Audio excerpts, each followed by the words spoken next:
Hi students, myself Muskan Sharma and welcome you all to the Udit pharmacy. तो आज हम हमारा HECP का जो एनवायरनमेंट एंड हेल्थ का पार्ट रहता था वो कंप्लीट कर लेते हैं। Okay, so let's start with it.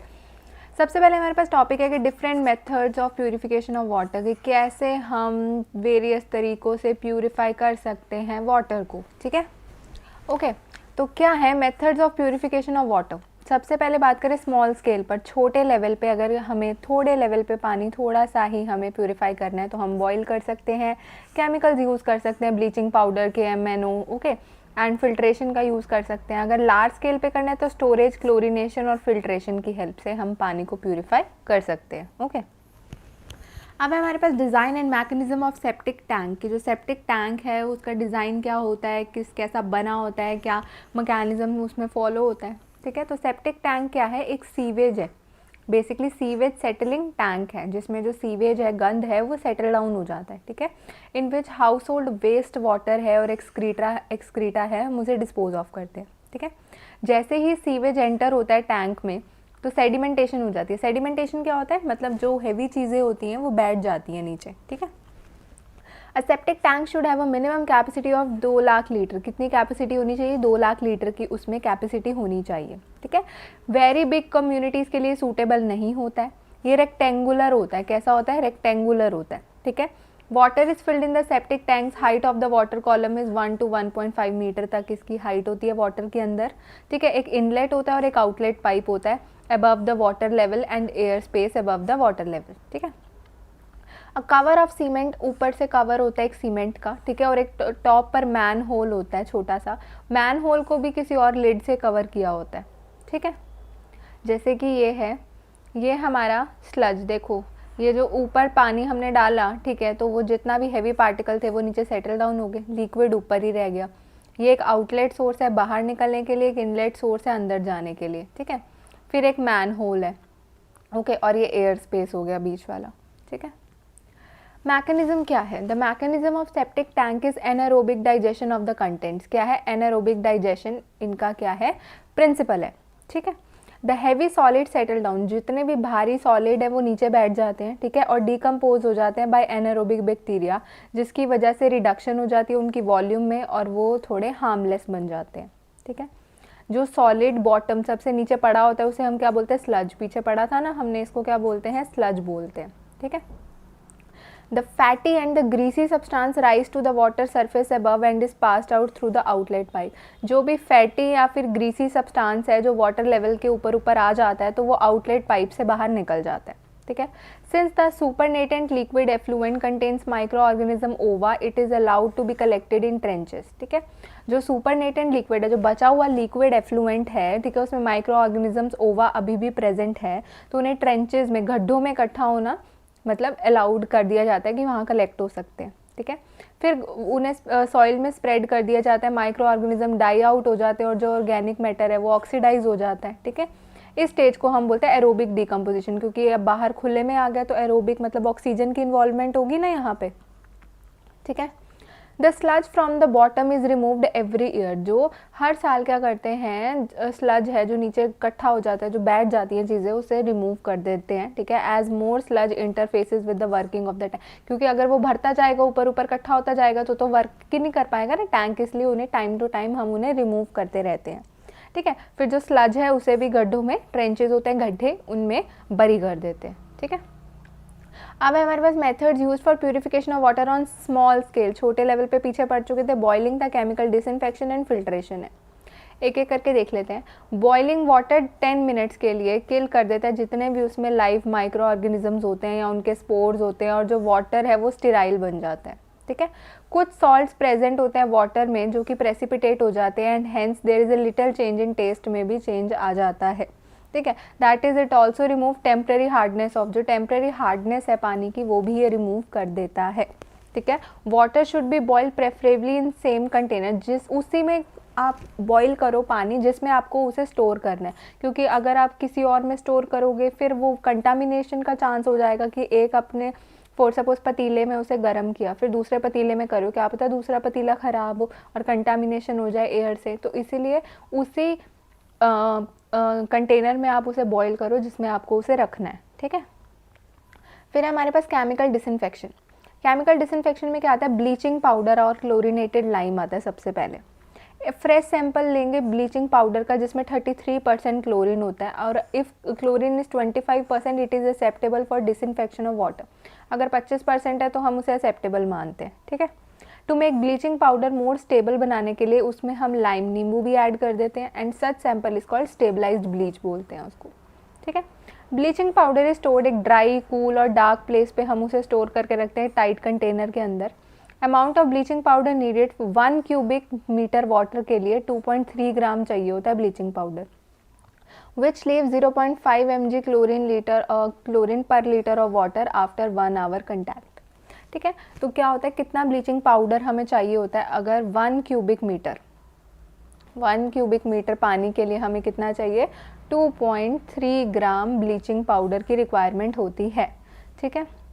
फिर अगर बात करें क्लोरीन टैबलेट की, तो ये छोटी छोटी टैबलेट्स हैं जो कि वेरियस क्वांटिटीज़ में अवेलेबल हैं पानी को डिसइंफेक्टेंट करने के लिए, ठीक है। कंपैरेटिवली स्टेबल होती हैं, और एक tablet of 0.5 gram is sufficient for 20 litres of water. देखो कितना है, 20 लीटर पानी के लिए एक 0.5 ग्राम की एक टैबलेट ही बहुत है क्लोरीन की, ठीक है जी।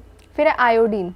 2% alcoholic solution of iodine can disinfect 1 litre of water. कितना, 2% एल्कोहलिक सॉल्यूशन है आयोडीन का, वो डिसइंफेक्ट करता है 1 लीटर पानी को with in half an hour, आधे घंटे में ही कर देता है, ठीक है। एमरजेंसी पर्पस के लिए यूज़ करते हैं क्योंकि इसकी वजह से थायराइड डिसऑर्डर्स भी हो सकते हैं, इसलिए इसको रेगुलर रूटीन प्रोसीजर बना के हम यूज़ नहीं करते, ठीक है। फिर है हमारे पास पोटेशियम पर मैंगनेट। पोटेशियम क्या होता है, इट स्ट्रॉन्ग ऑक्सीडाइजिंग एजेंट है जो कि किल कर देता है कॉलरा बैक्टीरिया को, ठीक है। और ये टेस्ट भी चेंज कर देता है, पानी का स्मेल भी चेंज कर देता है और कलर भी चेंज कर देता है, करेगा ही, केमिकल है, ठीक है। फिर आता है हमारे पास filtration. Small household filters, घर पे हमारे फिल्टर लगे उसी की बात कर रहे हैं ये। The filtering is done either through porcelain material on earth. Filters do not filter the viruses as they are very small in size. जो फिल्टर्स होते हैं वो कभी भी वायरसेस को नहीं निकाल सकते क्योंकि जो वायरसेस हैं वो काफ़ी ज़्यादा स्मॉल साइज़ के होते हैं, तो वो उनके पोर्स में से पास आउट हो जाते हैं, ठीक है। जो फिल्टर्स हैं उन्हें रेगुलरली वॉश करना चाहिए, स्क्रब करना चाहिए ताकि वो अच्छी कंडीशन में रहे। सिर्फ क्लीन वाटर ही हम फिल्टर्स के लिए यूज़ कर सकते हैं, क्योंकि अगर कुछ पानी में मिला हुआ है तो आप उसे निकाल नहीं सकते हो फिल्टर के थ्रू, ठीक है। फिर है method use for purification of water on large scale. अगर आपको लार्ज स्केल पे प्यूरिफाई करना हो तो क्या क्या करेंगे, स्टोरेज, फिल्ट्रेशन एंड क्लोरीनेशन, ठीक है। स्टोरेज क्या है, नेचुरल प्यूरिफिकेशन हो जाती है वाटर की। वाटर को हम स्टोर करते हैं बड़ी सी लार्ज रिजर्वायर में जहाँ पे हम स्टोर करवा सकते हैं, ठीक है। जितने भी सस्पेंडेड पार्टिकल्स हैं उसमें घूम रहे हैं वो अपने आप ही सेटल डाउन हो जाते हैं नीचे, जैसे सेप्टिक टैंक में होता था, और जो वाटर है वो ट्रांसपेरेंट हो जाता है, ठीक है। और नेचुरल सनलाइट ऊपर से पड़ती रहती है, वो उस पर एक्ट करती रहती है, ठीक है। जो ऑर्गेनिक मैटर है प्रेजेंट वाटर में वो ऑक्सीडाइज हो जाता है बैक्टीरिया की हेल्प से, ठीक है, और by the dissolve oxygen present in water, ठीक है। वाटर को हमें 2 हफ्तों से ज़्यादा स्टोर नहीं करना क्योंकि उसमें एल्गा, ठीक है, फंगस वगैरह लग जाती है, ठीक है, और वेजिटेशन वगैरह ग्रो कर जाती है। तो अगर प्रोलॉन्ग स्टोर करेंगे तो उसकी वजह से बैड कलर भी आ जाएगा उसका और बैड टेस्ट भी आ जाएगा, ठीक है। फिर है हमारे पास filtration. This is the next stage of purification of water. ये नेक्स्ट स्टेज है प्यूरिफाई करने के लिए वाटर स्टोरेज के बाद। ये 98 to 99% बैक्टीरिया को रिमूव कर देता है। 2 तरह के फ़िल्टर्स यूज़ होते हैं, स्लो सैंड फिल्टर्स यूज़ होते हैं और रैपिड सैंड फिल्टर्स यूज़ होते हैं, ठीक है। ओके, फिर आता है हमारे पास क्लोरीनेशन। क्लोरीनेशन क्या है, मोस्ट इंपॉर्टेंट और लास्ट स्टेज है वाटर प्यूरिफिकेशन की, ठीक है। ये क्या होता है, supplement to storage and filtration. Store कर लिया, फिल्टर कर लिया, उसके बाद सप्लीमेंट्री हम क्लोरीनेशन भी कर सकते हैं, ठीक है। लार्ज स्केल पे क्या होता है, chlorination is done by bleaching powder से करते हैं, ठीक है। The sample should contain at least 25% chlorine sample में होना चाहिए, ठीक है। जो क्लोरीन है वो बैक्टीरिया को किल कर देता, ऑक्सीडाइज कर देता है ऑर्गेनिक मैटर को, और कुछ एक्सटेंट तक वो हार्ड जो ख़राब टेस्ट और स्मेल है वो भी रिमूव कर देता है, ठीक है। तो केमिकल रिएक्शन वाटर का क्या होता है, HO + Cl will give rise to HCl + HOCl, and if we take up the HOCl then it will break into H and OCl, okay. HCl is hydrochloric acid. Hydrochloric acid HCl हमें पता है जो कि neutralise हो जाता है by the alkalinity of the water, क्योंकि water alkaline भी है और HCl एसिड है, तो वो दोनों जब बेस और एसिड मिलते हैं तो न्यूट्रलाइज हो जाती है सिचुएशन, ठीक है। तो HOCl क्या है? HOCl एक हाइपोक्लोरस एसिड है which further breaks down into hydrogen and hypochlorite ion. पीछे पढ़ा था OCl एंड H में हमारे ब्रेक डाउन हो रहा है, ठीक है। The bactericidal action because of hypochlorous acid and hypochlorite ion. Hypochlorous acid act best in neutral pH. जो बैक्टीरियल एक्शन है, बैक्टीरिसाइडल मतलब जो बैक्टीरियाज को किल करने का एक्शन है वो कौन लेता है? हाइपोक्लोरस एसिड HOCl लेता है और OCl लेता है, ठीक है। Hypochlorous acid act best in neutral pH that is 7 पे वो वर्क करता है, ठीक है। क्लोरीनेशन तभी इफेक्टिव है अगर वाटर हमारा क्या होगा? क्लियर होगा, ठीक है। The need of chlorine is estimated, that is how much chlorine will disinfect water which is called chlorine demand. कि कितना क्लोरीन चाहिए हमें पानी को प्योर करने में, तो वो उसे क्या बोलते हैं? हम क्लोरीन डिमांड ऑफ वाटर बोलते हैं, ठीक है। When processes of disinfection is complete, जब प्रोसेस डिसइंफेक्शन का कंप्लीट हो जाता है तो जो फ्री क्लोरीन है वो पानी में आना शुरू हो जाता है, ठीक है। The point where free chlorine दिखना हमें लग जाता है पानी में, उसे बोलते हैं हम ब्रेकिंग पॉइंट, ठीक है। The time for which chlorine is allowed to act is water, उसे कंटैक्ट पीरियड बोलते हैं कि कितना देर उसको लगता है पानी में, ठीक है। एक्ट करने पे, पानी पे एक्ट करने पे कितना टाइम लगता है वो कंटैक्ट पीरियड होता है, जो कि एटलीस्ट 1 घंटे का होता है, ठीक है। और अवॉइड करने के लिए कंटामिनेशन फ्यूचर में ना हो तो water transportation and storage some free chlorine उसमें पानी में रहने देते हैं ताकि आगे थोड़ा बहुत कभी भी कमी पेशी हो तो वो क्लोरीन उस पर एक्ट कर दे, ठीक है। फिर है हमारे पास next topic that is sewage. Sewage क्या होता है? Sewage is polluted material contain waste water, excreta, industrial waste and waste water from public places. Sewage क्या है? वो मटेरियल जिसमें वेस्ट, गंदा पानी है, एक्सक्रीटाज हैं, जो भी इंडस्ट्री का गंद है वो है, जो भी वेस्ट वाटर बचा है पब्लिक प्लेसेस से वो सारा है। Sewage looks like very dirty water, काफ़ी गंदा पानी दिखता है और वेरी बैड स्मेल जिसमें से बदबू आती है, ठीक है।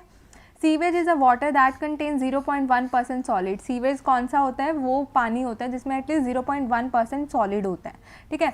The solid includes organic and inorganic substances, micro organism, dust and fibres, ठीक है।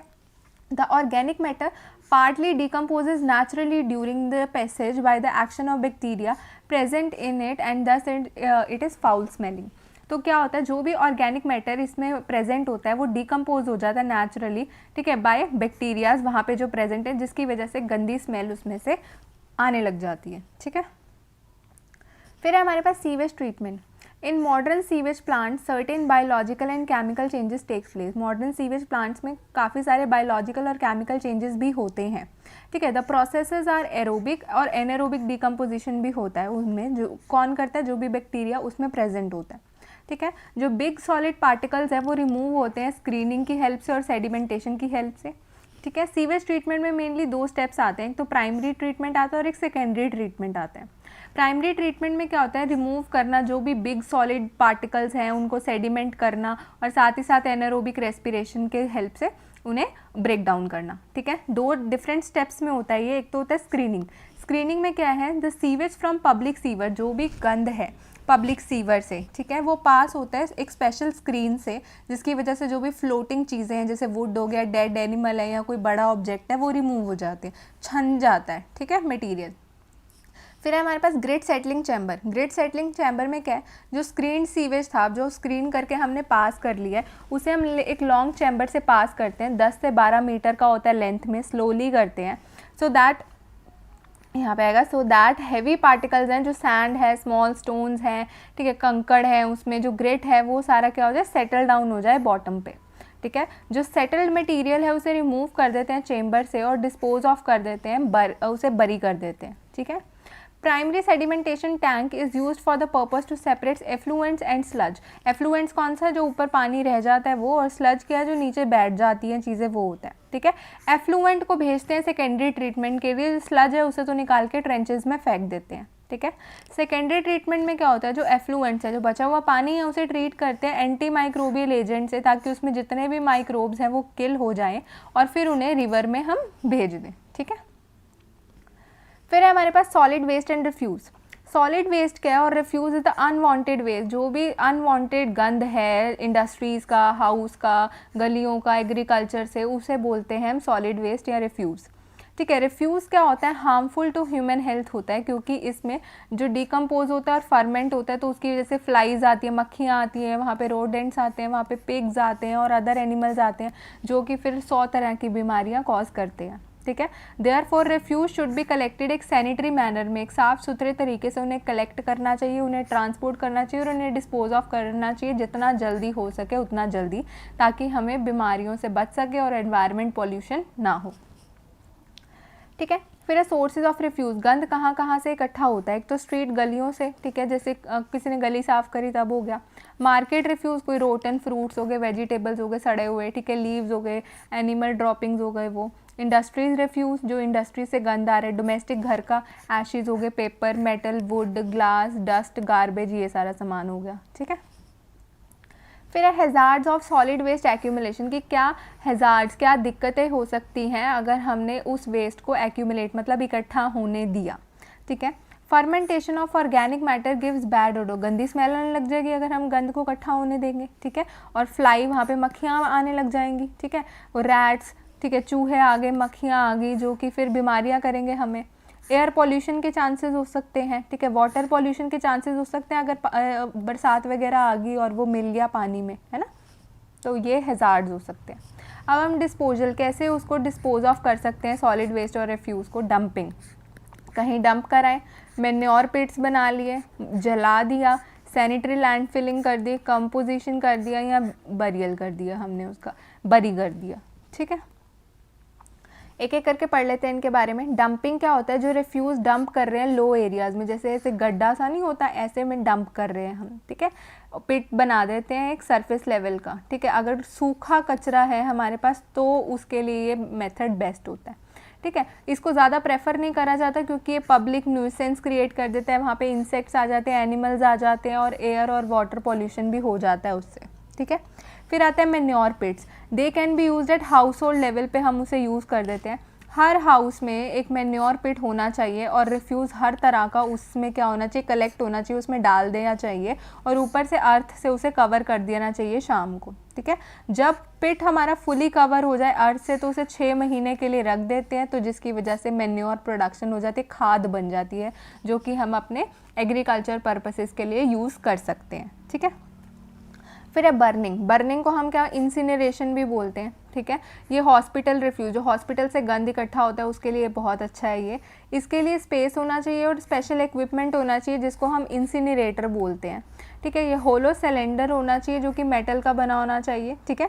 द रिफ्यूज इज पुट, हमने रिफ्यूज़ को रखा एक सरफेस पे, ठीक है, और उसे इंसिनरेटर से कवर कर दिया बिफोर बर्निंग, ताकि जो एशेज़ की स्प्रेड है वो ना हो। ठीक है। और इंडिया में ये सूटेबल नहीं है क्योंकि इसमें डायरेक्ट लॉस हो जाता है मैन्योर का और एक्सपेंसिव, इसमें हर जगह इंसिनरेटर भी चाहिए ना जलाने के लिए उसको।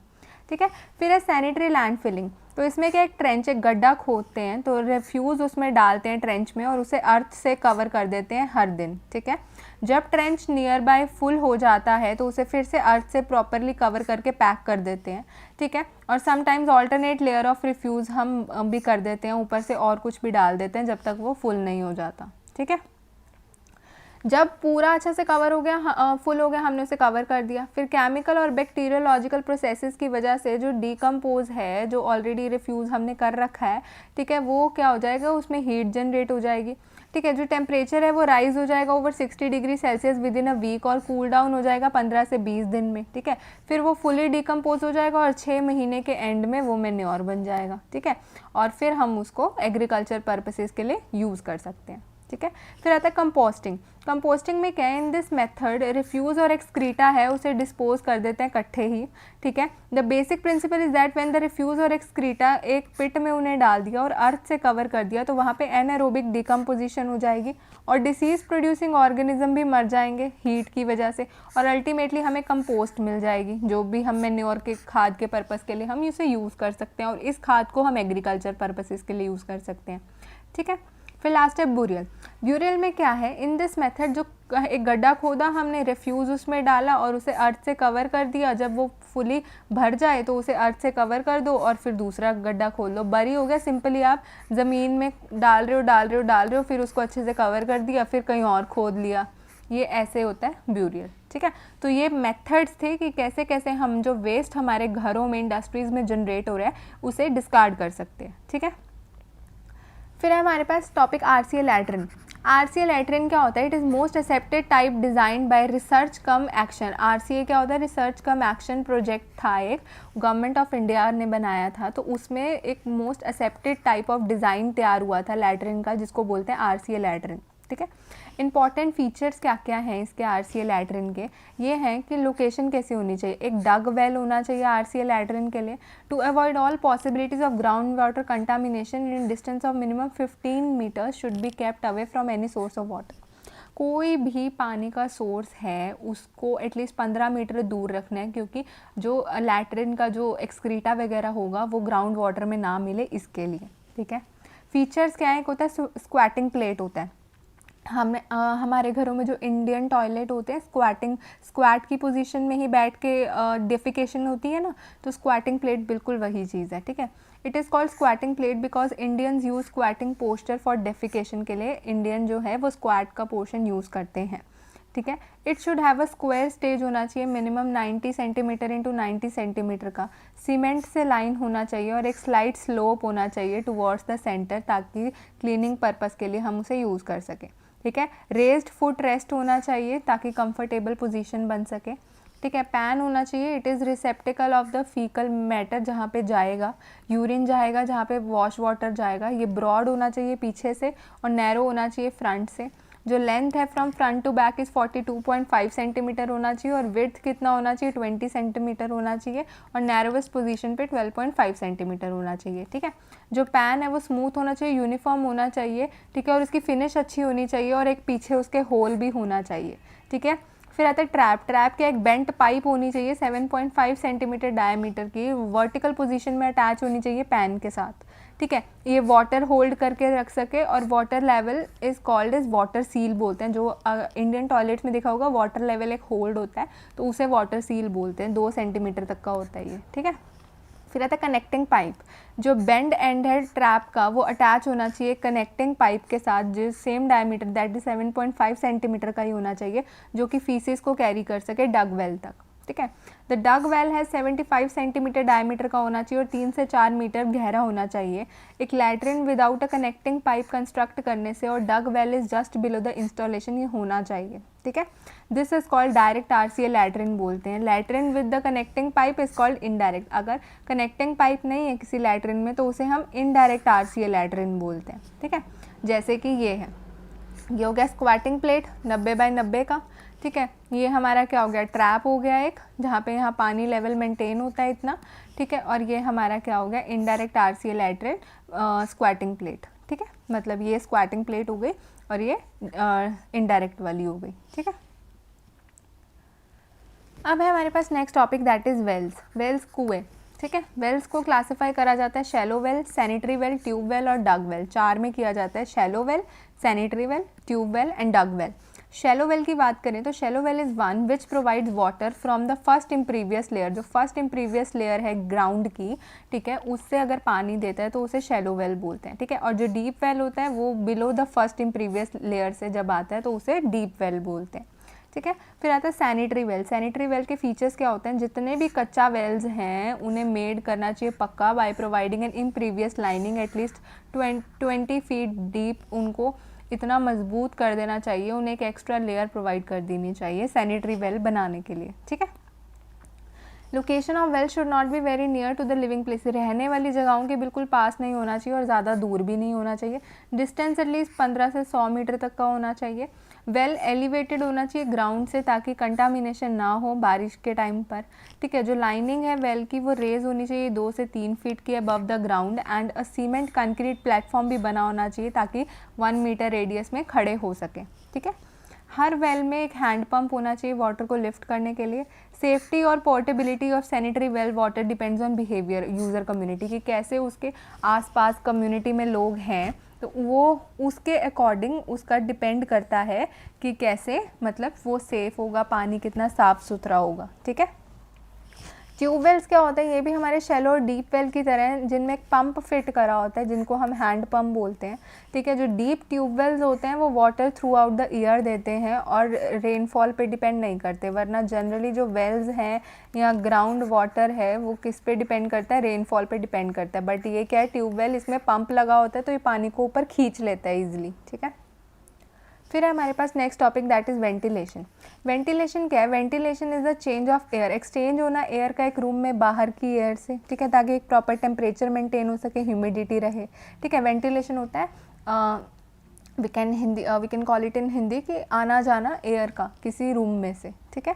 Ventilation continuously takes place, naturally हवा से होती रहती है। टाइप्स ऑफ वेंटिलेशन की बात करें तो ventilation provided in the form of a window, खिड़की से हवा आती है जो, वो हो गया।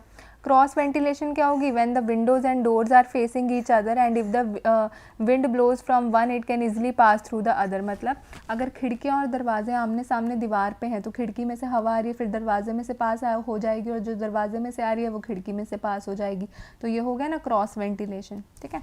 Ventilation by efficient exhaust system, जैसे किचन में एग्जॉस्ट वगैरह लगाए होते हैं धुआं निकालने के लिए, तो उसके थ्रू भी वेंटिलेशन हो जाती है। मैकेनिकल वेंटिलेशन बाय फैन हो गया, पंखे लगे हैं, कोई एसी कूलर, ये सारी चीज़ों से, ठीक है। यूजेस क्या है वेंटिलेशन के, क्या काम आता है वेंटिलेशन, वेंटिलेशन एक तो प्योर रखता है हवा को घर में, ठीक है, और नेचुरल विंड से हो रहा है तो अच्छी एक एक्सचेंज बनी रहती है हाउसेज में से, ठीक है। और वेंटिलेशन रिक्वायरमेंट है first aid proper treatment for some of the patient, जैसे कईयों को सांस नहीं आ रहा तो खिड़की खोल देते हैं, वेंटिलेशन वाले एरिया पे ले जाते हैं, कुछ पेशेंट्स को ऐसा भी होता है, और घर का माहौल भी अच्छा बना रहता है, ऐसे घुटन सी महसूस होती है अगर वेंटिलेशन खिड़कियाँ दरवाजे ना हो घर में, है ना। So that's it, this is all about the environment, okay. So hope आपको क्लियर हो गया, एंड या थैंक्स फॉर वॉचिंग।